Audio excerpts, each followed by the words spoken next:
La uva en Chile se produce o para vinificación o para consumo fresco, consumo fresco. Pero también hay otras como son aristas más chiquititas, las pasas, el jugo concentrado, ¿qué más? Agroindustria como conserva poco, muy poquito en realidad. Muchas veces lo que hacemos es importar ese tipo de productos. Tenemos hay poco mercado para uva en conserva. Vamos a hablar primero de uva de mesa. Y eso quizás no se lo mencioné, pero se lo aprovecho de mencionar. En esta segunda unidad tratamos una temática en conjunto. Igual vamos a hacer una división para que lo tengan, más bien para que tengan claridad de cuál es la frontera. Cómo manejamos una uva vinífera, cómo manejamos una uva para consumo. Bien, vamos a hablar de uva de mesa. Respecto a lo que trata esta primera parte, toca abordar algunas estadísticas que normalmente van cambiando año a año, pero sépase que siempre existe un desfase entre 2 a 3 años respecto a la información más fresquita. Esto es información bastante fresca en realidad. En Chile, tal como dice ahí en el primer punto, lo que ofrecemos al exterior como uva de exportación se compone principalmente de variedades tradicionales. ¿Qué vamos a entender por variedad tradicional? Una variedad de uva de mesa que lleva mucho tiempo en el mercado. Es una variedad de libre explotación, es decir, no tengo que pagar un royalty para poder plantar y producir. Cuando son variedades liberadas. Todas estas variedades son libres de royalty. Son más antiguas. La Tom Picor, muy seguro estoy que conocen varias de estas. La Thompson Seedless, seguro que lo ubican. La sultanina, son uvas verdes en semilla alargadita, que muchas veces en la feria la compramos con color más bien ámbar, pero normalmente la exportamos con color verde crema, como más bastante pero es un color muy distinto a ese ámbar. La Red Globe también la ubican seguro, una variedad de uva con semilla, redonda, malla, grande, color rojo hacia un oscuro, casi violeta cuando se cosecha más tarde.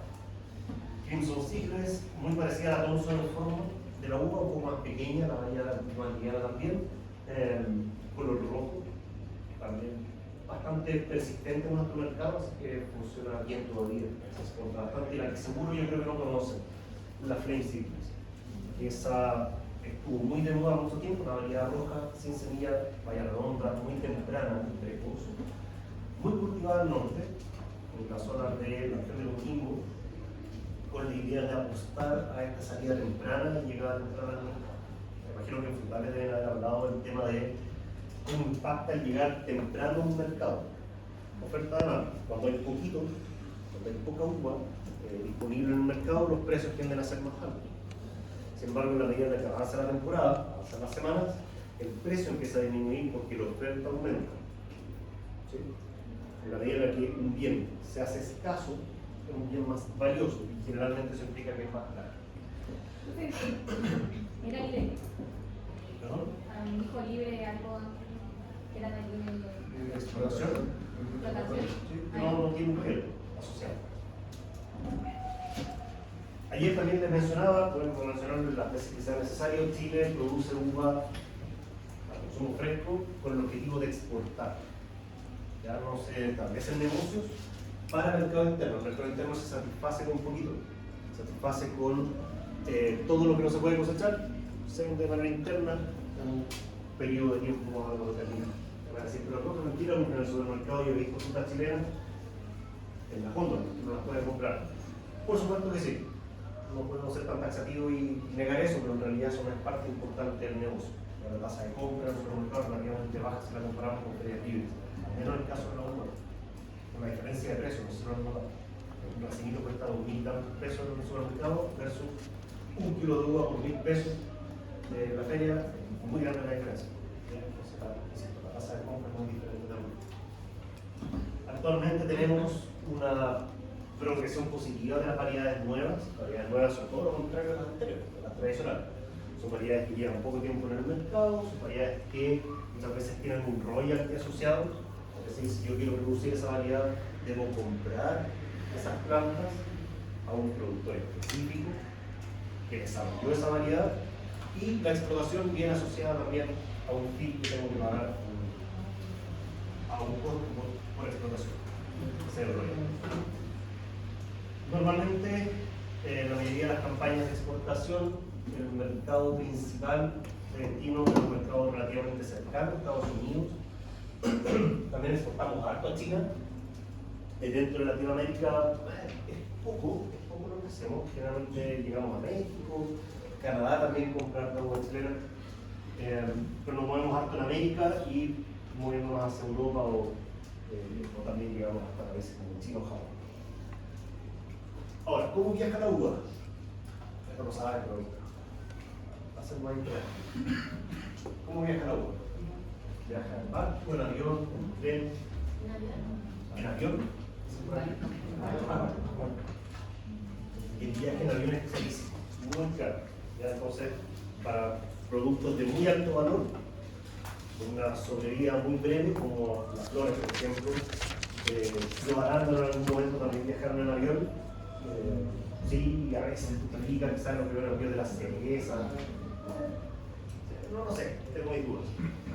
Pero viaja en barco. La uva viaja en barco. Viaja a mercados más cercanos, importantes, más potente digo, Estados Unidos. ¿Cuánto se demora en llegar más o menos a Estados Unidos? ¿Cuánto le dices? 30 días. 30 días. Mucho. Como 30 Entre 3 y 4 semanas, dependiendo. ¿Ya? Se demora un buen rato. Sin embargo, la uva aguanta bien. Normalmente llega a Estados Unidos, al menos si la temporada fue buena, llega bien. Pero si nos vamos al segundo mercado de importancia en volumen y valor, China, la historia es un poco diferente. Queda un poquito más lejos, no ha todo el mundo. Por tanto, se demora un poco más también. Realmente más allá de un mes, como 40 días, La ruta que tomamos, las típicas sí, por supuesto. Si no, en términos del transporte vía barco no hay muchas opciones. La tierra sigue siendo redonda y no hay túneles atrás del océano, así que la cosa funciona igual. Seguimos usando los mismos canales de movilización. Vale. Dicho entonces lo anterior, mandar fruta a Estados Unidos es muy distinto a mandar a China. Porque las características que debe tener puede ser la misma variedad. Pero esa fruta debe ser diferente. No puedo mandar una uva a China que tenga piernas cortitas. Es decir, que no pueda correr todos esos días. Supongamos que 40 días de viaje. Esos 40 días de viaje no significa que ahí se acabó todo para la fruta. Llega a destino, tiene que salir del puerto, tiene que llegar a los centros de distribución y esperar otros 10 días a ser comprada y consumida. Entonces es harto tiempo en que esta fruta tiene que estar viable en términos de calidad y condición. Por tanto, elegimos la mejor fruta para los viajes más largos. A veces toca una lluvia tardía que implica un incremento en el inoculo de la botrytis, en la pesadilla de todo productor de fruta de exportación. En ese caso, si yo tenía considerado enviar un lote importante a un país muy lejano, probablemente no lo voy a poder hacer, voy a tener que redirigir esa exportación. Y eso implica costos, no solamente costos logísticos, sino que también implica una disminución en el potencial de retorno. Dicho esto, entonces, comentarles que es un comparativo de variedades tradicionales versus variedades entendidas como nuevas, a lo largo de los años, hasta el 2022-2023, la cosa venía creciendo, ya en el medio de las variedades tradicionales, lo cual tiene mucho sentido. Sin embargo, esta modificación con la paleta de colores que ofrecemos, si la comparamos con otros países, vamos harto más tarde. Agrícolamente hablando, en Latinoamérica, o más bien en Sudamérica, ¿cuál sería nuestro competidor más fuerte? Perú. Argentina, Perú. ¿Con cuál me quedo? Lo que elegimos. Perú. Perú, por lejos. Perú, hace ya varios años, entró en el mercado de la exportación de frutas en general y entra con un potencial súper alto. Antes, para se hagan una idea, Chile apostaba, al menos en el mundo, en el área del vino, perdón, de la uva para exportación, apostaba a los primores. Es decir, esta uva que sale súper tempranito, llega primero al mercado, alcanza los mejores precios y ya está. Es el negocio. Es decir, súper buen negocio porque en realidad no teníamos ningún competidor general, estábamos solitos. Sin embargo, llega a Perú, Perú está más al norte, en condiciones climáticas mucho más favorables, para sacar primores mucho antes que nosotros. ¿Vale? Por tanto, nosotros, aunque queramos competir, no podemos. Tenemos que mudarnos de país algo cerca de Perú, como el Paraguay, no tiene un sentido.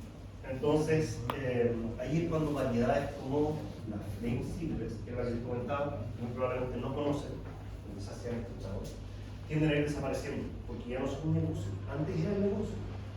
Yo tenía Thompson y tenía Flame, era como el dúo así, pero fabuloso. Porque llegaba súper bien, atacaba muy bien el inicio de temporada y el inicio de la temporada de las plantas. Perfecto, era ideal. Ya no se puede. Entonces, ¿qué pasó ahí? La cantidad de superficie plantada en esas regiones creció rápidamente, afectando lógicamente el negocio.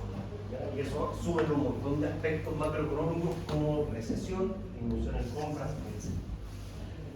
Esta tablita la adelantó un poquito para mostrársela, solamente va a ser el comparativo entre Chile y Perú. Esto es para el 2020-2021, es una radiografía pero precisa de lo que sigue ocurriendo.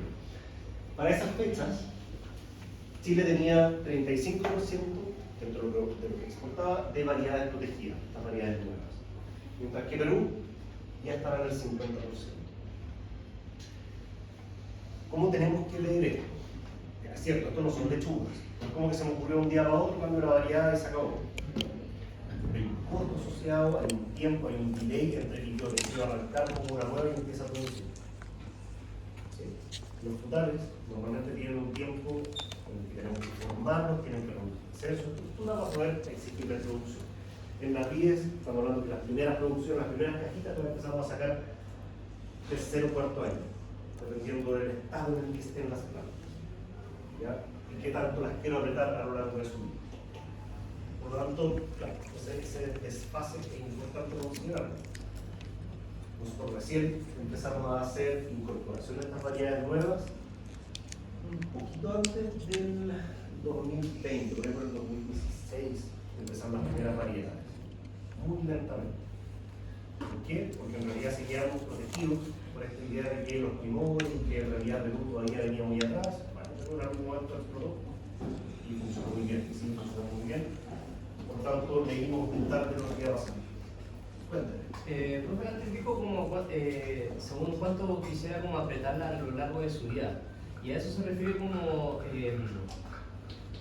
como que ya va a tener predicho usted cuánto, o uno como productor, cuánto es como que yo quiero que dure la planta y cuánto voy a querer que produzca en el año esa planta. Sí. Cuando uno hace un proyecto de inversión, cualquiera sea, no sé si lo han visto flujos de caja, a eso, uno establece una línea de tiempo. Dice, mi proyecto va a durar, o debo proyectarlo a 15 años, porque en ese espacio de tiempo yo ya debo haber ganado un plato. Un huerto, pudiendo durar 50 o 60 años, normalmente duran un poquito, duran 25 años, y eso es mucho reventar, 30 quizás. Porque la calidad de la planta va decreciendo rápidamente, dado el alto nivel de exigencia, por un lado, y el manejo, ¿cómo decirlo? Voy a decir manejo fluna, pero está mal. El manejo poco cuidadoso que hacemos de la planta. Pero todavía una visión, es cierto, tiene que ser utilitarista, pero una mala utilización. Si yo corro el auto todos los días, yo vehículo 150 todos los días, no le cambio aceite nunca. El auto, claro, va a funcionar súper bien hasta que no haberle hecho las manutenciones correspondidas, pase la cuenta, ¿cierto? Lo mismo con las plantas. Exigirles harto y desde temprano es un riesgo que yo puedo compensar, pero se compensa poco porque implica un mayor costo, es decir, la compensación de gastos versus lo que está ganando es más lento. Entonces, es como desechar las plantas de aquí. En Chile tenemos ese problema, porque los viñedos, los puertos productivos tienden a durar poco tiempo reducir por varios motivos, pero entre ellos estas mantenciones, este manejo un poco expirativo, por decirlo. Pero es como porque se explota, por decir así, Se sobreexplota. No me malentiendan, no es que le esté pidiendo más fruta de lo que puede dar. Yo le estoy dando a la planta lo que necesita, no solo nutrientes, sino que el manejo, para poder mantener esa producción a lo largo de los años.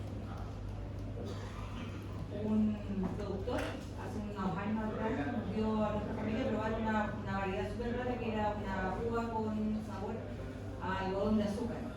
Y nos contaban en esa ocasión que lo estaban haciendo precisamente por esto, porque Perú ya le estaba ganando, entonces estaban haciendo variedades exóticas, por llamarlo de alguna manera, para poder competir con las variedades más tradicionales, entre comillas.